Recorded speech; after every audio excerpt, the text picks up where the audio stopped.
All right, you guys, we're live here at the Rock Mat Bar and Grill. I am at Glastonbury.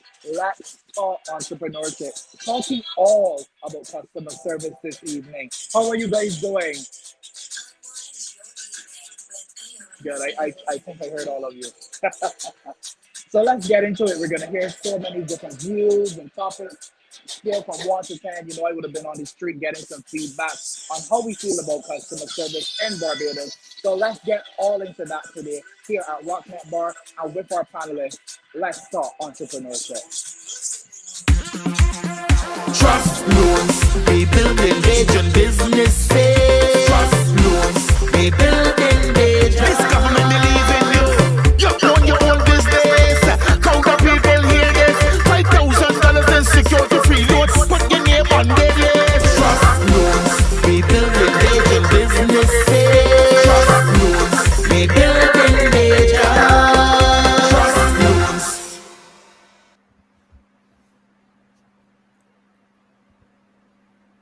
Hi.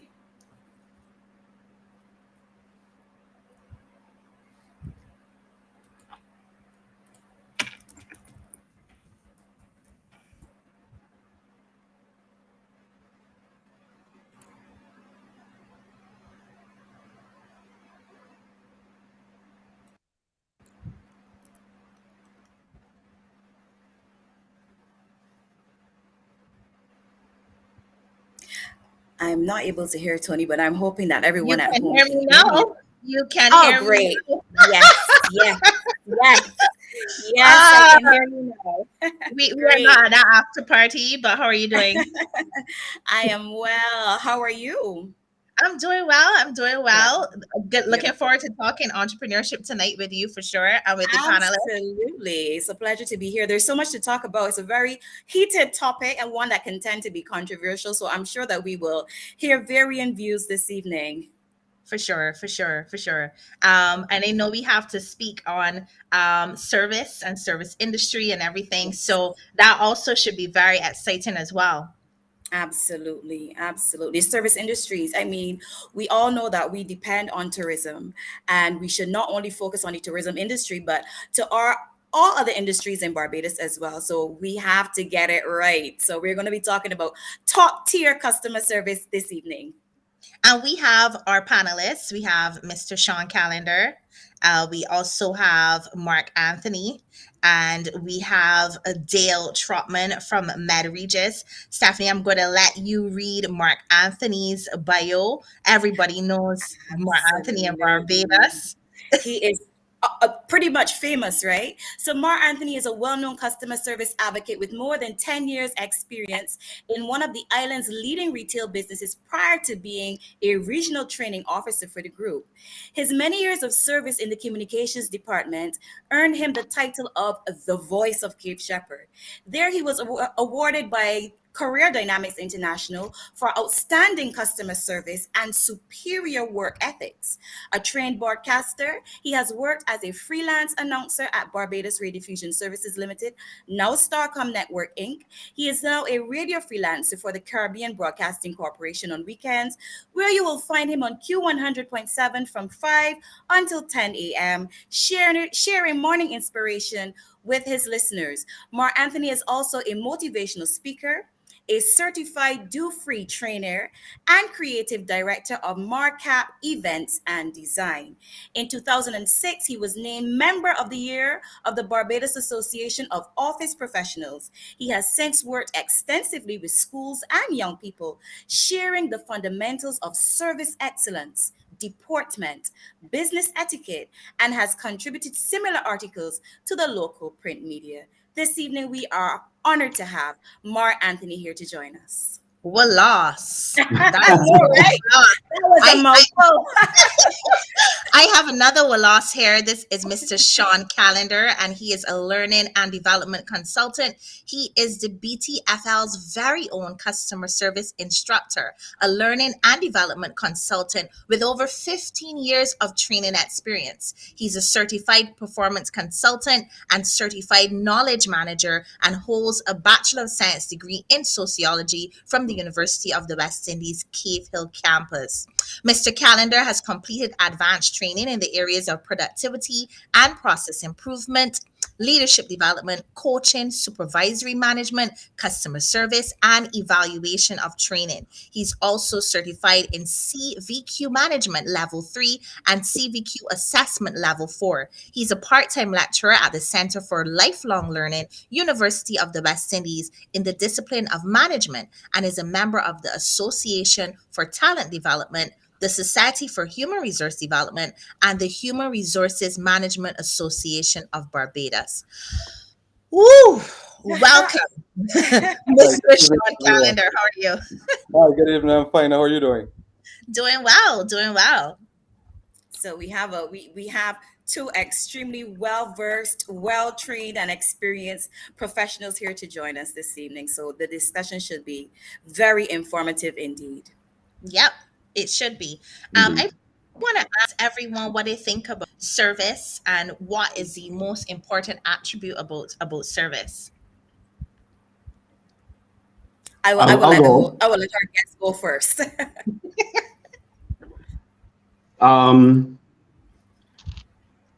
We define service as those add-ons when someone visits your establishment, whether you are an entrepreneur or a large business or whatever the case may be. It's those add-ons that people get. Simple things like welcoming the individual or the group, or making the person feel as if they belong to that establishment. Seeking to find out what you need. Yes. That's also important. Allowing people the opportunity to browse and things along that nature. We talk about service, but then we also have to talk about those very basic things that are natural to us as Caribbean people. We are naturally pleasant people, and those things, and good manners.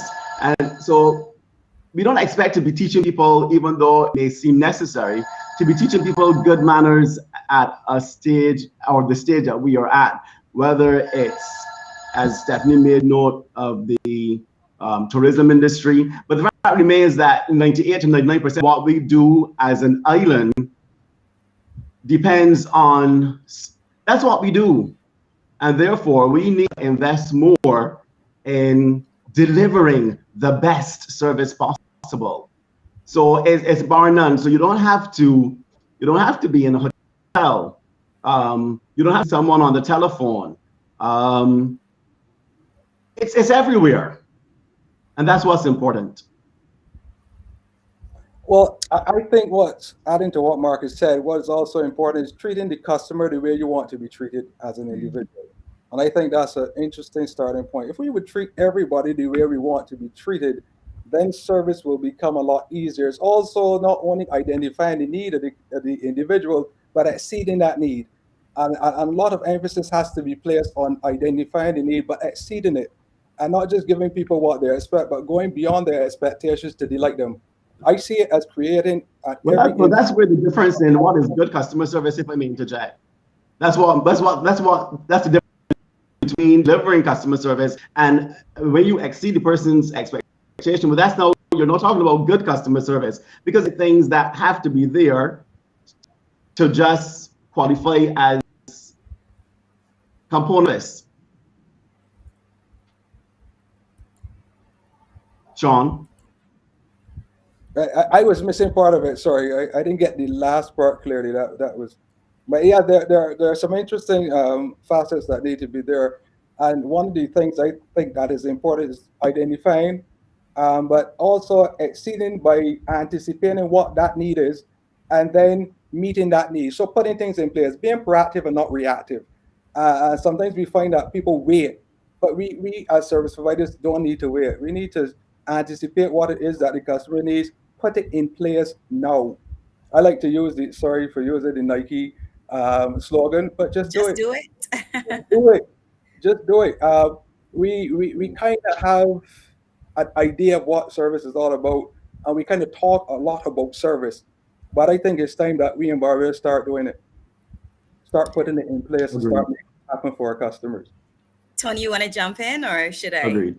I think the experts have gotten it right in terms of is that extra frill on top of what the usual would be. I think good service is going above and beyond, exceeding expectations, under promising and over delivering. So that's my opinion on what good service is. But you're the language specialist, so I'd let you close out.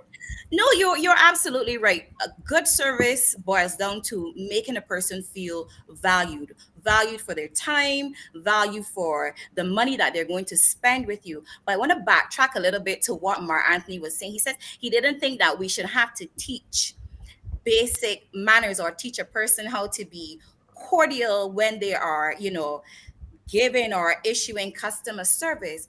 But what happens when a person simply does not know? Because sometimes you have people who are hired in positions and we assume that because we are a pleasant Caribbean people and Barbadian people are always so friendly and so nice, that the basic tenets of a customer service or being polite would be mandatory. But that is not often the case, because then we have the nonverbal descriptors like the facial expressions and body language, which conveys a different message altogether. So it can Yeah. tell the customer whether or not I want to serve you or I want you to get from in front of my face. So when we talk about customer service and we want to give the best, we really have to look at all those little factors as well.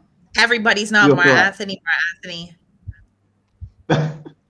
You are Go ahead, kind, Mark. but we also have to be honest with ourselves and recognize that some or it we think everybody's trainable. You know what? Yes, Some things are just not for some people, and we do exactly. people an injustice when we put them in situations where they just can't relate. Exactly. Some things, some Exactly. people just can't relate. They don't understand, and they never So will. you can't And teach. if Can't I teach. Go ahead. Go ahead. Go ahead. on that point, I think we need to hire for attitude and not just qualifications. Mm-hmm. And I think we spend a lot of time hiring for qualifications, but we don't hire for attitude. If we're talking about service, we're talking about an attitude. And an Yes, attitude is something that cannot be taught. that's right. The But if I have a person disposition, who has the yes. right attitude, I can train them. But a person with a horrible attitude, they need counseling.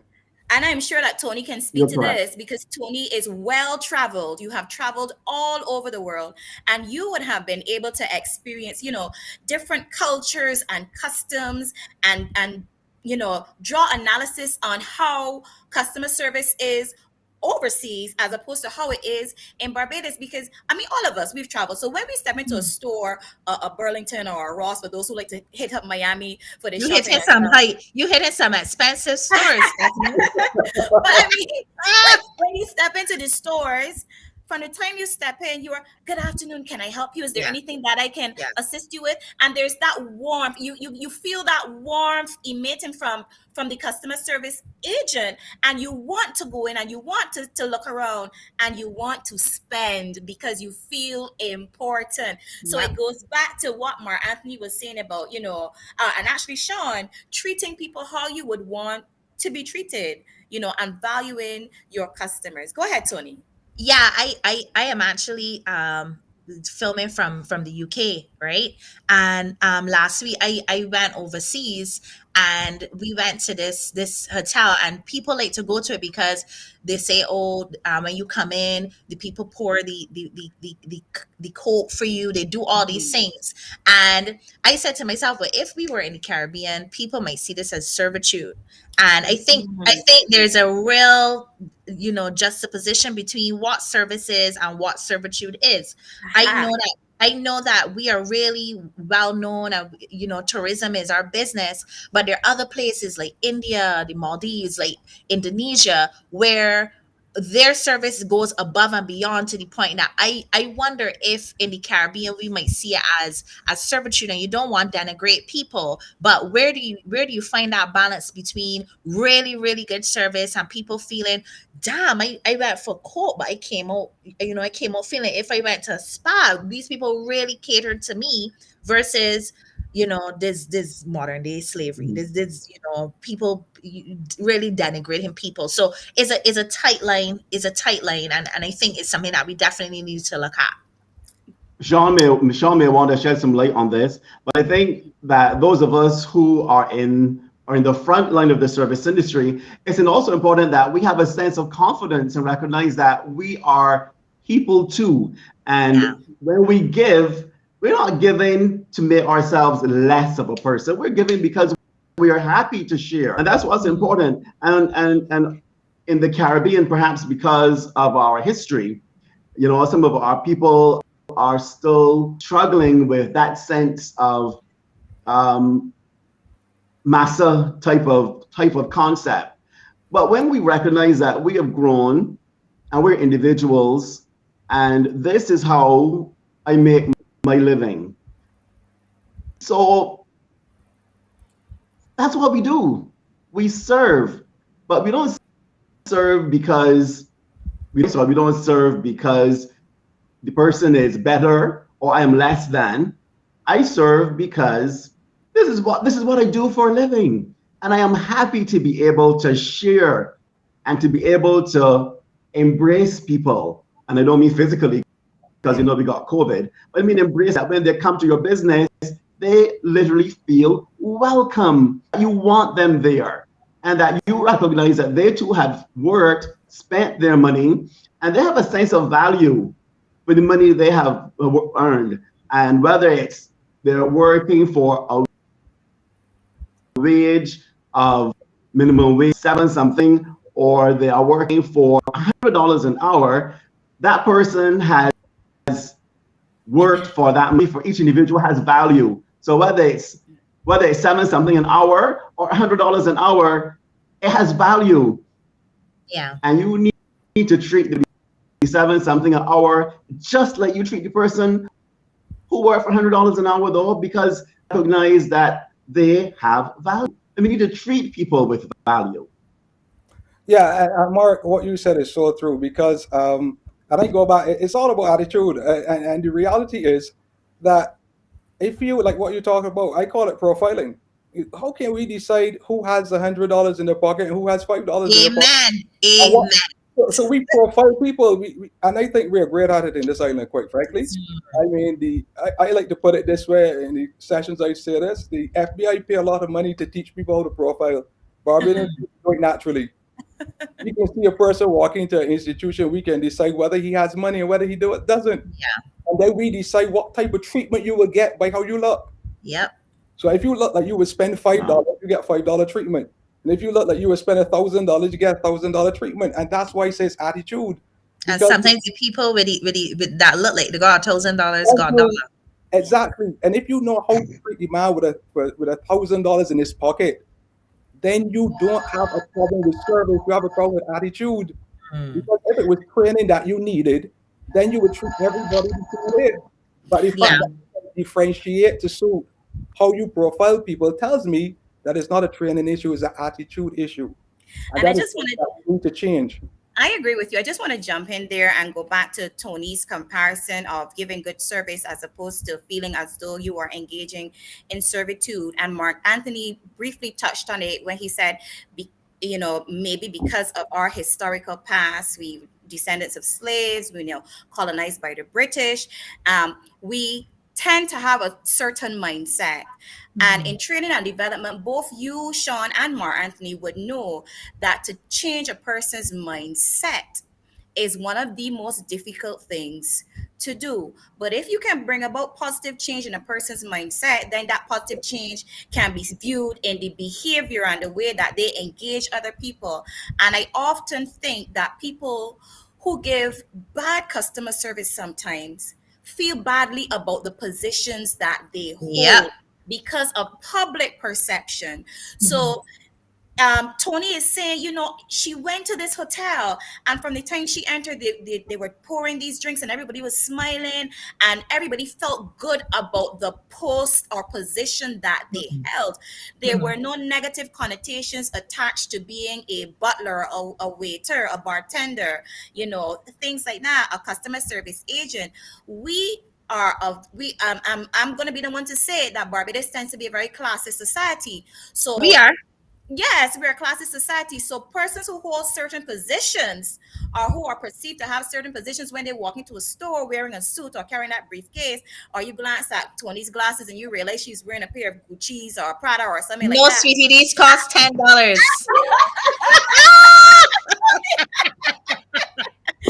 Right?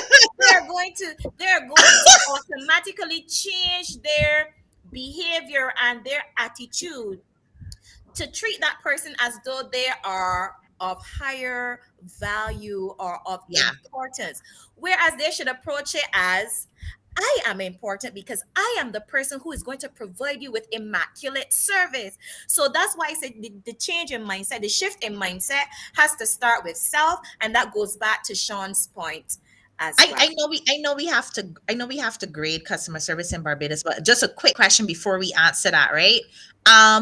If somebody really likes their job, does it matter? Does customer profiling occur as much? So if I were in a costume in a ice cream parlor and I love my job, does it matter if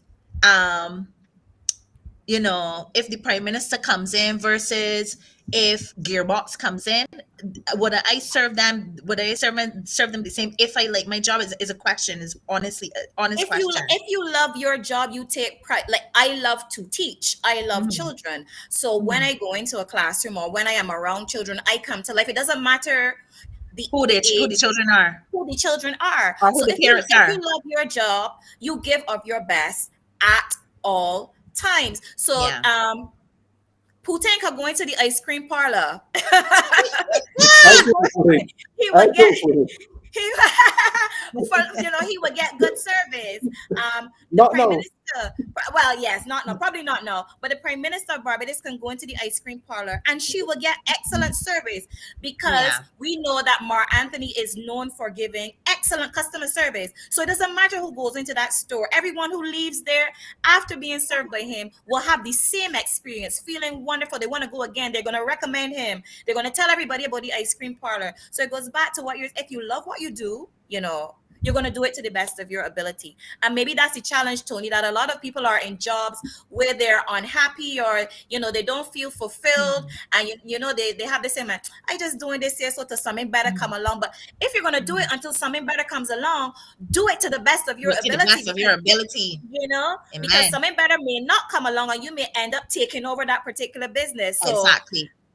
what you put in is what you're going to get out. But I think Stephanie, it's really if I could interject here a minute, because there's something else, an extension of this. It's also internal customer service. And what I find in this is, if the internal relationship has broken down, where we are not working well together, it affects the external relationship and the external environment as well. So yes, I can love my job, but I might be treated poorly Yeah. by my boss or whatever, and therefore it impacts how I feel about or how I would execute the function when it comes to the external customer. And I think that Resentment. sometimes we neglect the internal relationship and we focus a lot on the external customer, but we forget that the internal customer may be unhappy, and Yes. the environment that they're working in will also then impact. Because yes, I might be positive, feel well about myself, but when I come to work, I got to deal with these miserable people that I work with. Yeah. Our boss And who's this is from a boss. and frustrating me, and actually not allowing me to have the ability to function, the ability to make decisions that is necessary to satisfy the customer.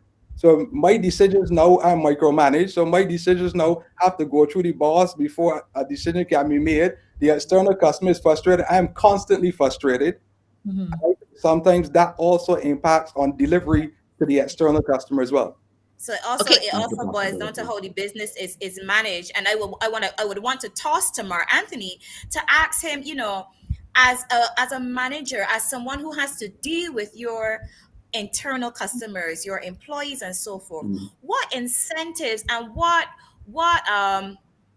what procedures do you have in place to boost staff morale, to build staff collegiality, to ensure that, if myself or Tony is not feeling our best today, what can we do?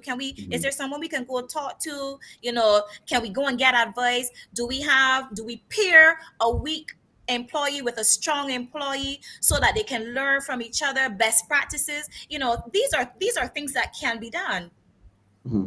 Right. So you've identified that there are some strategies that can be put in place to assist businesses, empower team members to be better service providers, both internally and externally. And while we're empowering people, is to giving them the actual power to make decisions. And I'm not saying make decisions that will make or break an organization, but make decisions when it comes to when you've interacted with a customer and the customer has a problem, let you be the person to see that situation through to its end, knowing what the parameters are, because you will have parameters within which to operate, but allowing that person to feel empowered by seeing that situation through to the end and a positive end. We encourage individuals to score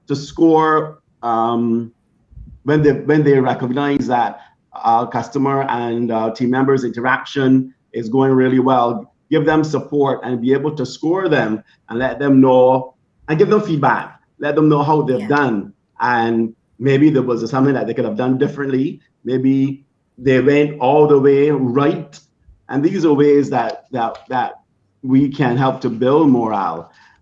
But it isn't always that straightforward. Within COVID, businesses are struggling. They're struggling with expenses. They're struggling with reduced revenue. And perhaps this is the best time to reinvent and to invest in teams so that they too can then translate that to the external customer. Excellent. Well said. Tony? Yes, I wanted to find out from persons, and when we come back, I will start with you, Shawn, what they would grade if they had to look at customer service in Barbados, what grade they would give. We have a video to show. I want all of us to think about it. Please discuss this in the chat in the meantime, but we'll be right back after this video. I want to hear those grades. From 1 to 10. Welcome back to Let's Talk Entrepreneurship. I am Mark Nattenberg, and we're here in the heart of Bridgetown talking all about customer services, getting some feedback from the various people in town from what they like, what they don't like about customer service, and rating from scale to 1 to 10, and talking all about the things that we could improve about customer service here in Barbados. So let's go in and take the street and hear some views. So we're in Swan Street now, getting some footage, getting some feedback from the various people in town. Ethan, how would you rate customer service in Barbados from a scale to 1 to 10? Well, I would rate it at 5. Like my honest opinion? Honest opinion. Oh dear, I would have to say like a negative 100. Negative 100. Yeah. I would say about a 7 or 5. 8. 8. 5. I'd have to say about 7. Terrible. So from 1 to 10, what number are you giving them? Terrible. I give a number. 1 to 10, terrible. What's the reason behind you? Why would you rate at 6? Sometimes you go places and the customers treat you like if you're begging for something or the other. I just feel like most of the time when you go into businesses, they act like you're begging. They wouldn't feel you like, yeah, you're a valued customer and you know your shop here and they want you to enjoy your experience here. It feels like they're doing a job. So it feels kind of like they're just doing what they need to do, but not really giving you that energy like, yeah, you're a customer and you're my top priority right now. Being in the small business sector and going to big businesses, how has the experience been between the two, big business and small business? How has that customer service been? Honestly, big business is a lot better than a small business. That's the truth, Belle. Especially like, I don't want to say, but the white people treat you a lot better than the black people. It's not everywhere that you go you will get the same level, or if they have good standards. Some companies try to, instill good standards and qualities in their employees. whereas some persons just run the business, you know. So it all depends on who you go to and where. Those cases where you do see them going above and beyond and, you know, getting to relate to the customer and what's not, I find that that's much more present in the smaller businesses and the bigger businesses, I guess, because it's more to manage and more staff and what's not. Everybody might not, you know, get the same training. So in that case, it's more varied, it's more general. What would you change about that in Barbados? I just think that we need to treat our own like their customers, yeah? And not just the outsiders. I want a little training boys, but mostly people I make good. I will find that the older people are more helpful when you're dealing with them.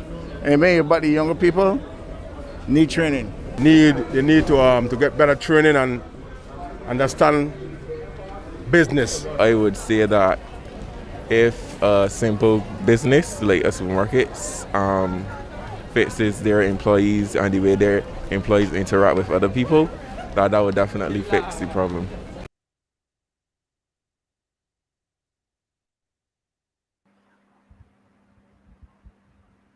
Start here from the walk off by the host to all these different feedback.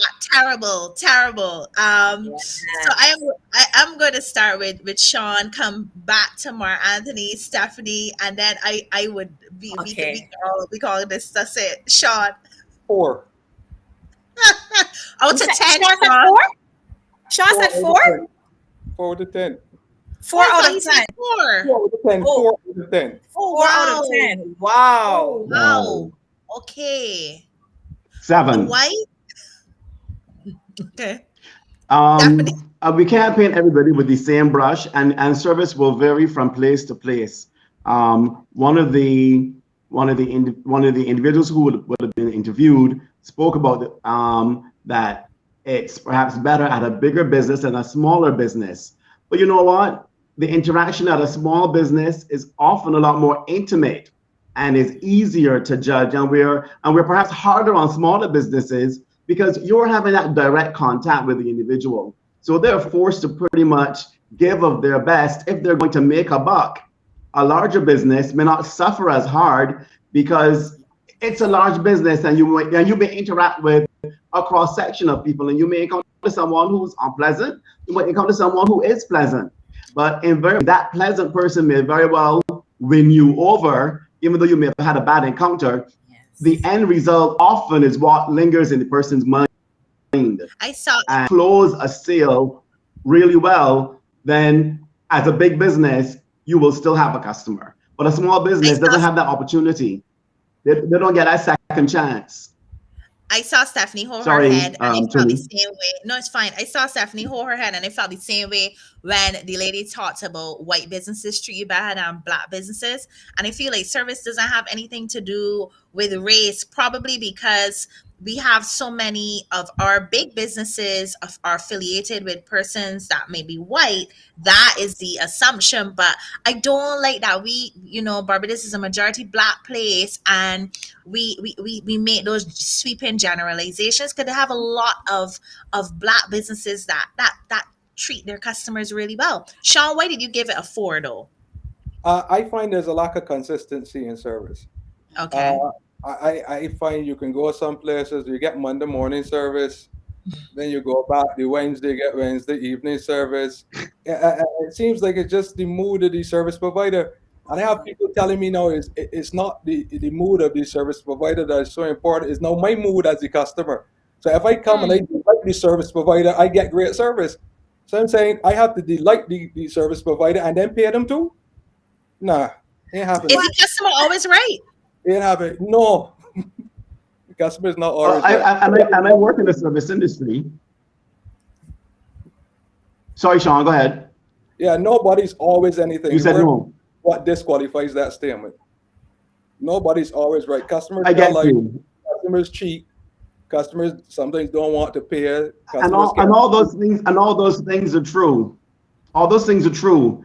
But as a service provider, you also have to recognize that your customer, they've got their own mindset, their own concepts. And if we think about it fairly, and not think about the customer being extreme, that the customer is always right. Because we need to ensure that we set the pace to treat people with respect, that we make people feel welcome. But we need to seek what it is that they need. And if the customer comes and they don't know what they want, find out. Take some time and find out what the person wants. Because you know what? They may be coming or they ask for something, or what they ask for is not what it is.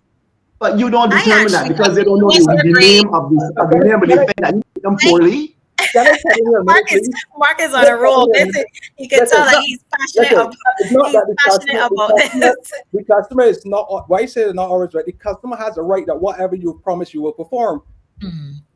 So that's what I'm saying, within reason. As a service provider, it helps. I get what Mark is saying, though. I get what Mark is saying, and he's absolutely right. Because the reality is, you can't be in a service industry where your business depends on clients, and you are of the mindset that your customer or your client base does not matter, because they all matter. That's why you come to the table. Exactly, Stephanie. Because you start on the wrong basis by just assuming that, you know what, you're miserable.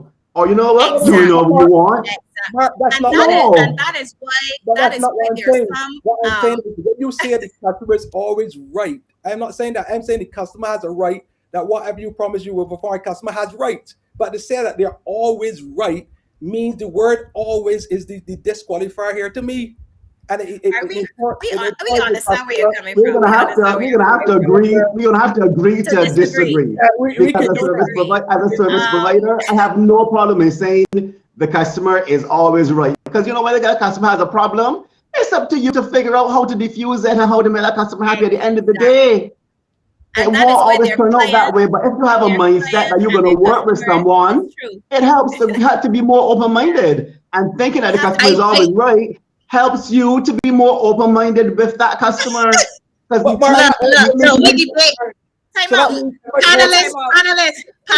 right? We debate this so much. We've debated this so much. We're going to agree to disagree, Shawn. Okay, let's do that. We've debated this so much that we didn't even get Stephanie's grade. And our service to our producer is winning because we overtime. We're overtime. Yeah. Oh gosh. So my grade would have been 8. I graded 8 because I'm a creature of habit. I go where I know I am valued and appreciated. So I get good customer service, I'm going to return, and I will continue returning. And if there's that one-off chance that I don't get customer service there, I would take the person once and I would say, you know, you're having a bad day today. What's going on? This is not you. It's not your usual self. And we will have a nice little chat about it and stuff like that. And everything will be good because they won't always get it right. But I know where I am valued as a customer. So I determine where I will spend my money. And I spend my money where I am made to feel good about myself. So Go ahead. And thanks for that segue. And speaking of feeling good, thank you so much, Shawn. Thank you so much, Mark. We are on next to Chasing Your Dreams with Stephanie Chase. Let's go.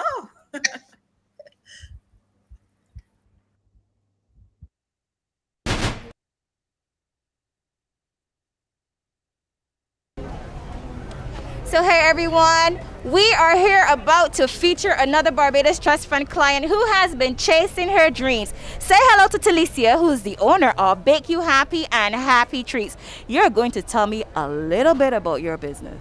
Okay, Happy Treats is essentially a frozen treats line.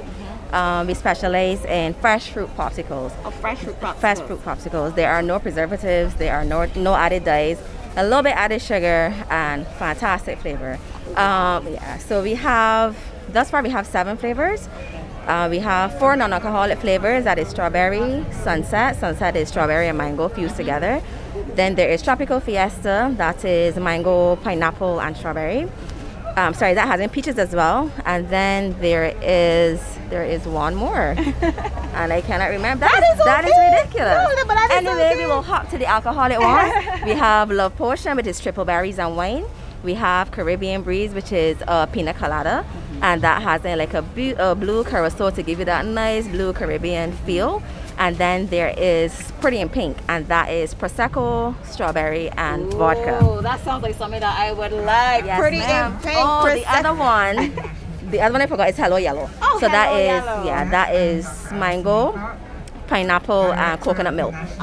What advice would you give to someone who wants to, venture into establishing their own business? Go hard or go home. Go hard or go home. If you're not going to give it your all, just don't do it, because there are many sleepless nights. There are plenty tears. There are many fears. And if you don't know how to overcome that, if you're going to give up at the first stumbling block, it is not for you.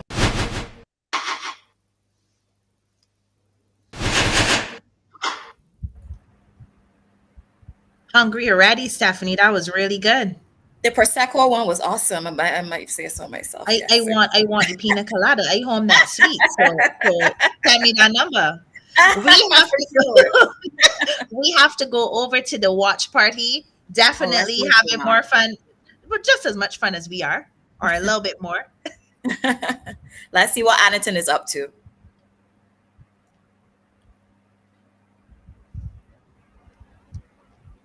Yeah, there he is.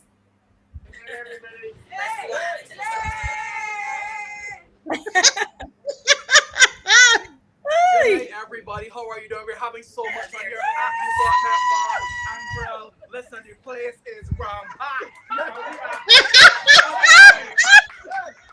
I know you guys wish you were here. I know I don't even grudge you, I know you grudge me. So we have some feedback here, Santi. I want you to tell us about your customer service experience from 1 to 10. I will rate them a 7. 7 being good, but big. What about big business and small business? How has the experience been between the two? Within my experience as a business owner, I find that people don't know how to receive good customer service. And you would say, so between when you would have gone to a big business or a small business, how was the difference for you when it comes to customer service? It was the big businesses on a bigger level, smaller micro businesses, they need to the nearest time. And Santi, you are a business owner yourself and have always done superb customer service for you and a member of the Barbados Trust Fund. So 4 points there. Once again, give it up for Barbados Trust Fund.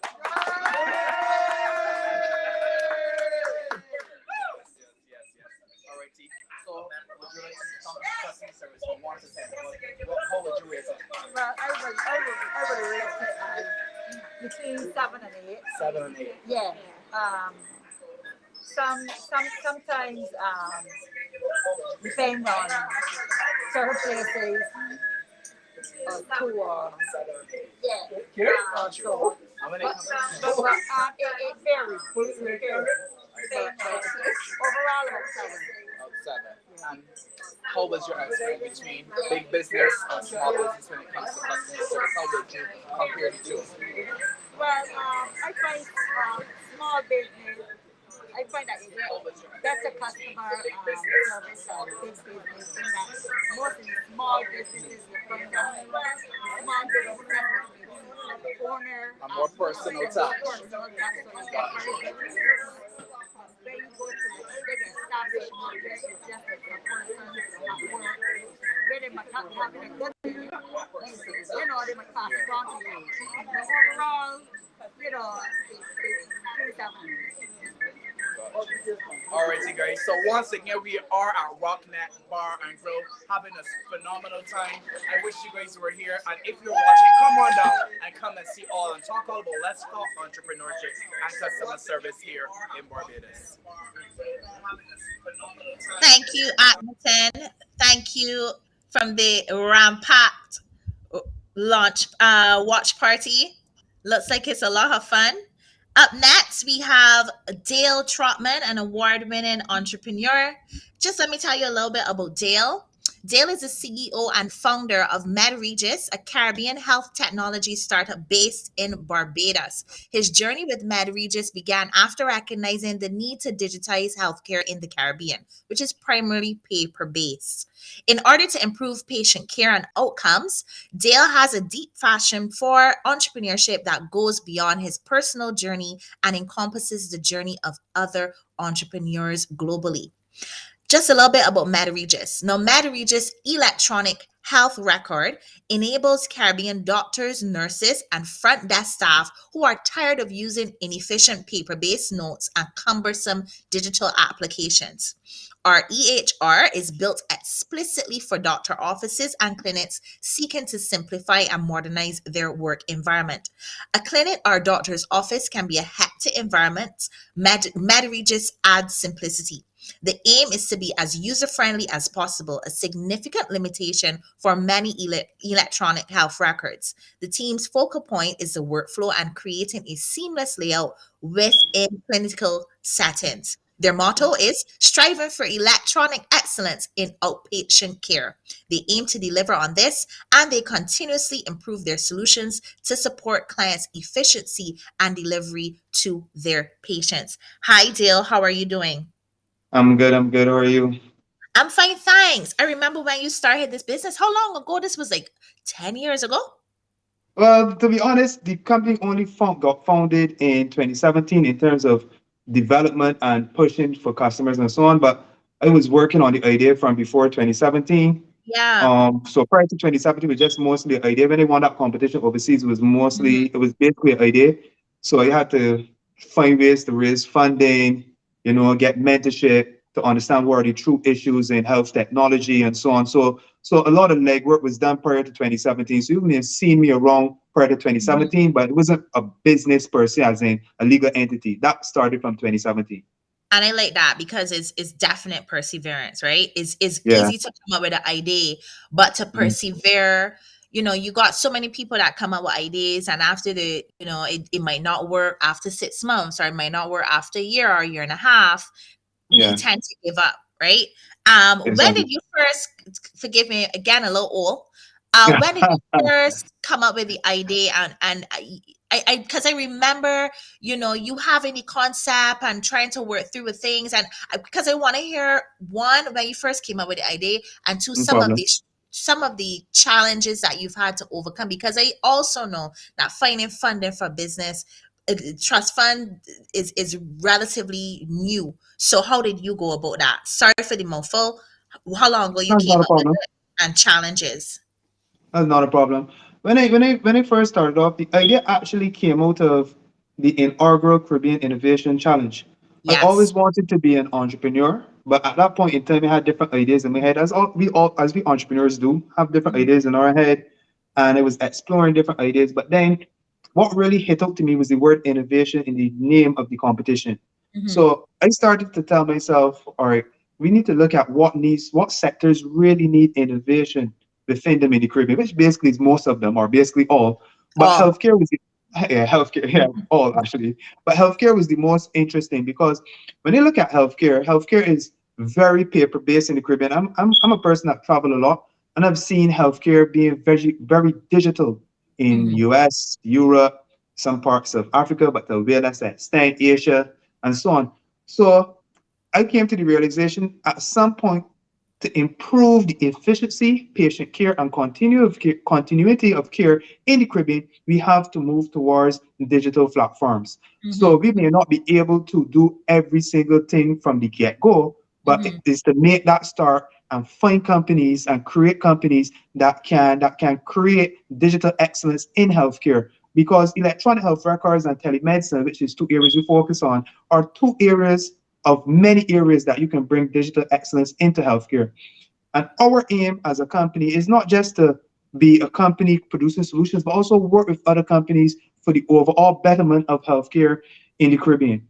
So, okay, sorry, go ahead. No, go ahead. The floor is yours, Dal. All right. So, so when I started, I always tell entrepreneurs this story. When I started, I am not a developer. A lot of people think I'm a developer. I'm not a developer. I had no funding and I had no mentorship. So basically, I had nothing but the idea. So when I looked at that, I said, you know what? The very first thing you need to do is to find mentors that understand what health technology is, what the true problems are, so you don't create a application that's replicating the issues in other environments. So what I did, and I always tell entrepreneurs this, utilize LinkedIn. LinkedIn is an extremely powerful tool that I think we in the Caribbean. Oh my gosh. underutilized. Oh my gosh, Dale, you are so right. I think LinkedIn is the social network that I use the most now. 2 years Me too. ago, I By far. hardly use it. I hardly use it. But LinkedIn, out to Instagram, everything, definitely you're right. And I do think that more Caribbean people need to use it. And if you have premium, like you could see who views your page, you could get certain insights, and you could actually message 100. people and send them a message. Whereas if you don't pay for the premium, and it's an investment in business. So I definitely agree with that. We need to get more Caribbean people on LinkedIn for sure. Yeah. So Sorry what for it did, that is not a problem. It's good to add in extra so people can understand and get experience, not just from me, but also from you, because I know you've been doing a lot of things as well. So the conversation would be great. So what I did with LinkedIn is I looked for the most popular health technology groups on LinkedIn.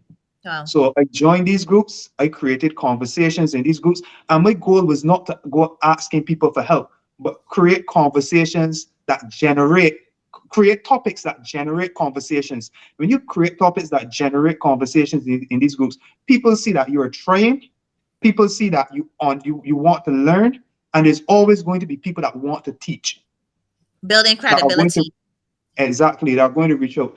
And two health technology experts during that course reached out to me. And that's where my journey started in terms of understanding what the true issues are in health technology. And up to this day, one of those guys still mentor me. And the other guy, he was mentoring me. We've had conversations for almost a year straight, nearly every single day, including Sundays. So it helped my understanding. It helped me realize that, you know what, you want to develop electronic health record, but you got to realize there's a major problem with electronic health records in the US, and that is usability. And that is, I know you're all talking about customer service and customer experience. One of the most important things when it comes to customer experience is understanding where the problems are, especially by analyzing other markets. Because if customers in one market is unhappy about something and is a general unhappiness, if you replicate that issue in your current market, more than likely you're going to find those same problems. So one thing about customer experience is understanding where the problems is, and that can be done by analyzing other markets and finding solutions so that when you come into a market, you do not come into the market with the same problems that you're seeing in other markets. And that's how you create an innovative and a visionary company, by solving things ahead of time. We could talk the whole night. One thing that you said about digitization and businesses needed to be digitized, we need to think now as if every business is a digital business. Whether you Agreed. whether you do nails, your business is a digital business, because really and truly you should be at the stage where people are booking appointments online. If you have a supermarket is a digital business. Every business in Barbados should be thinking like a digital business now. Now, Exactly. my No last matter what question. you're doing. Exactly. My last question to you, because we are really strapped for time, That's and not a problem. the more people support this and the more people watch it, we will be able to extend it and have you back. So we will have That's not a longer time, problem. right? A lot of and Barbados has a real good opportunity because we haven't digitized and we haven't fully innovated a lot we haven't fully innovated a lot of our industries, the Caribbean on a whole. And you started with health. Law is another one for sure, and I know education is coming on, and Education is COVID a has huge done one. that, right? But I do know lawyers and doctors in Barbados, and I'm sorry to give this sweeping generalization, are very, very slow to change. And my final question to you is, how did you push through that? Because those are two professions that, not willing to change. They have like these barriers to entry, great barriers to entry, especially medicine. How did you push through and convince your clients that in order to enhance their service, they need to go digital? One of the main things I did is, especially more so here in Barbados, is getting in front customers. When you are bringing something new to the market that's going to be a revolutionary change to the way they do things, because moving from paper to being digital is a whole different workflow. You have to get in front these doctors, you have to show them the application, you have to go to their office when they're using the application, help them out. You have to be there with them, because if you just leave it to say, all right, this Dr. A paid for the subscription fee next 6 months, I'm going to just give them a few videos and that's it, you're going to run into problems, because at the end of the day, when you're making such a big change, they need some sort of hands-on. to guide them through the process. And for my clients that are within the Caribbean, what I try to do, I do training sessions online where we go through the application, listen to what their problems are, how their workflow is, and I tailor my training sessions based on their workflow. Because every clinic obviously will do things different. There are some things that are generally going to be the same, obviously, but there are a lot of processes that are going to be different. So it's not just about creating one training video, putting it online and saying, well, I have training videos, go to YouTube, but it's about understanding where your customers are, what they're doing, and showing them, okay, if your workflow is A, let me see how within my application that I could show you a workflow that would suit your needs. Thank you so much, Dale. It's a pleasure talking to you. I'm sure that people will reach out to you after this, but we have a tight show, always exciting, very inspiring young man. I encourage everybody to follow you across social media, especially LinkedIn, and we will be right back. Enjoy. Hi there. That was interesting indeed. Hey, that was very informative. It was.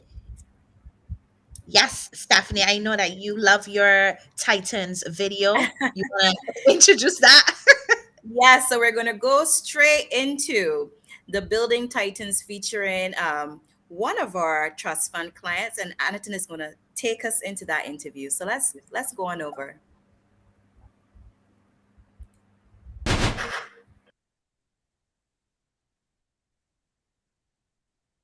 Hi guys, it's Akhenaten Burrs and we're back here with Building Titans. Today we're here with Baobab Beauty. Misha, tell us all about these incredible pieces that you have here. Hi and thank you. My name is Misha and this is Baobab Beauty. So I sell crystals. I also make jewelry. A lot of my jewelry is made from crystals, but I draw a lot of my inspiration from nature. Because just like a leaf, you can never find two of the same. It's unique, it's beautiful. And I want us to bring what is inside outside so it can shine, because we all have something to share with the world. So that is really my message, and I'm sharing that through my jewelry. I did receive a loan through the trust loan, and I find that was very easy. It was very helpful. The help that they get you in terms of understanding business and being able to manage money and then checking in and even being able to invite you to different events that they have, I find that it is a really, really, really good experience I'm having. Amazing.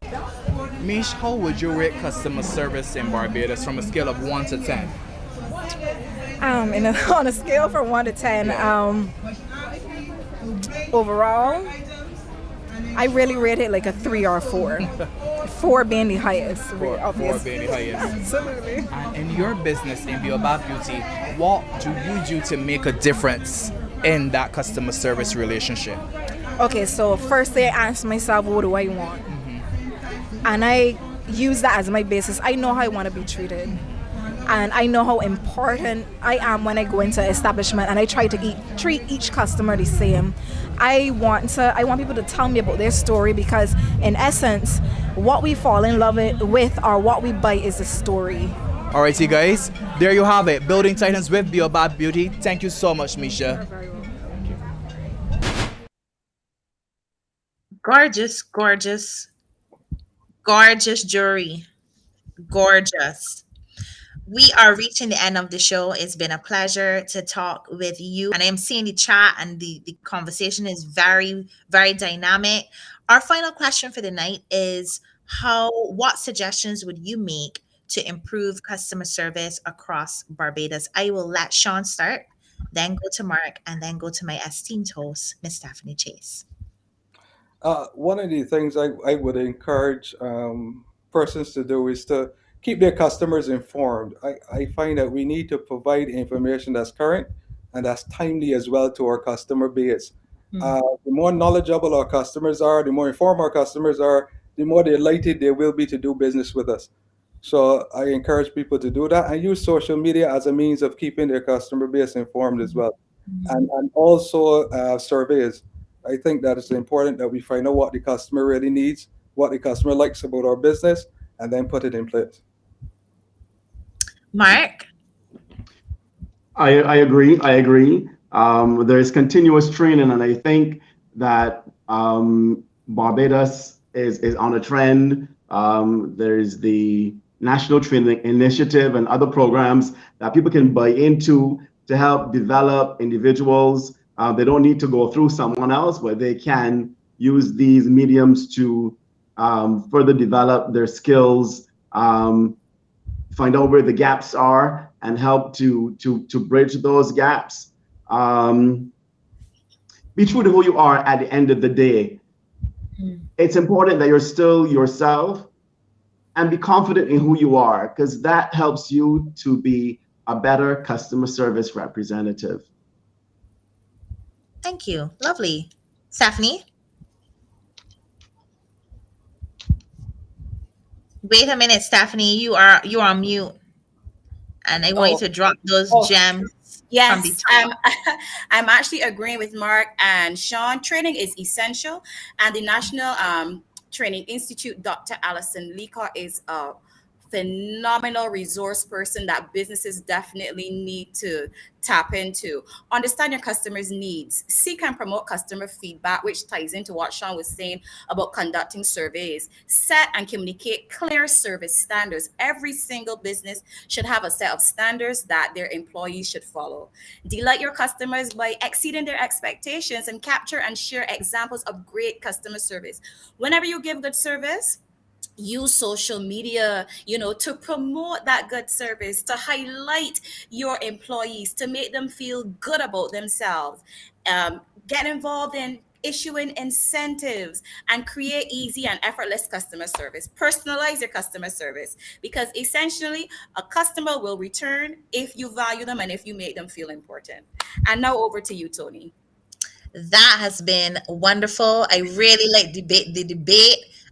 Shawn and Mark, you have really set the bar high, because next episode we need to have two dynamic panelists to join Stephanie and myself. The watch party, the Rampart watch party.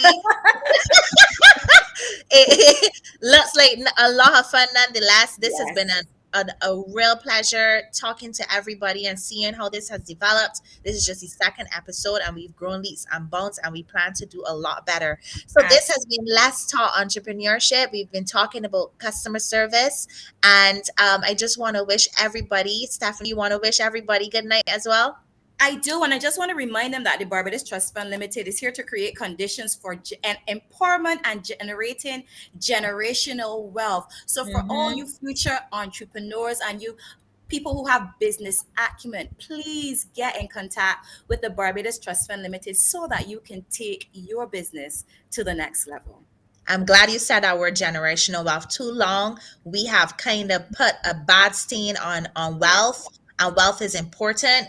We need to really think about empowering ourselves and empowering our people. And you can only do that with one institution in Barbados. That is Barbados Trust Fund Limited. Have a wonderful night. Bye, everybody. Good night. Everybody.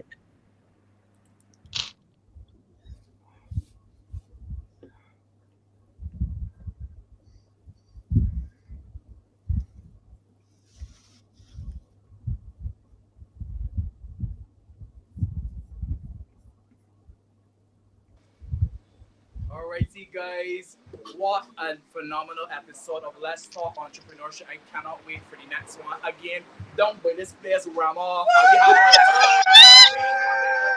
Listen, Let's Talk Entrepreneurship, Barbados Trust Fund, Rocknet Bar and Grill. We're having a time, and we're talking all about customer service. Thank you so much for tuning in. I hope to see you guys, and we're still here, so come on down and have a little line. Island Links, listen, top of drinks tastes good. Come down here and get it in mix. See you next time. Coconut. Yes. See you next time, guys. Thank you for watching. Trust loans, rebuilding Bajan businesses.